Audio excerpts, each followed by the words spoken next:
In this video, I'm going to show you how to measure distance in Fusion 360 quickly and accurately. Measuring distances between points, edges, and faces is something you'll do all the time when designing parts, checking clearances, or verifying dimensions in your models.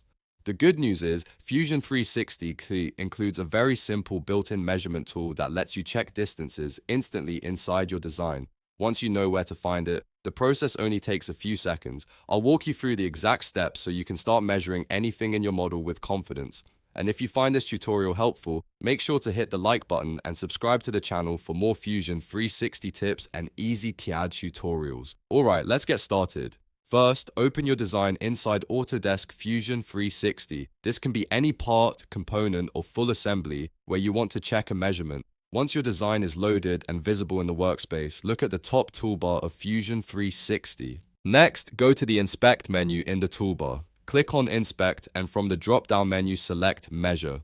This activates Fusion 360's measurement tool and opens the Measure dialog box on your screen. Now, you can begin selecting geometry in your design.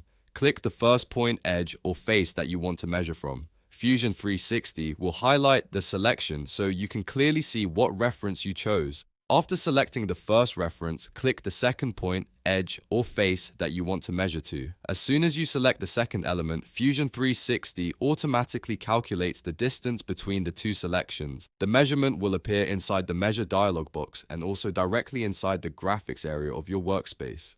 This makes it easy to quickly verify distances without changing your model or adding dimensions, and that's how you measure distance in Fusion 360. It's a simple tool but incredibly useful when checking geometry and validating your design. If this video helped you, make sure to like the video and subscribe for more Fusion 360 tutorials and quick CAD tips. Thanks for watching, and I'll see you in the next video.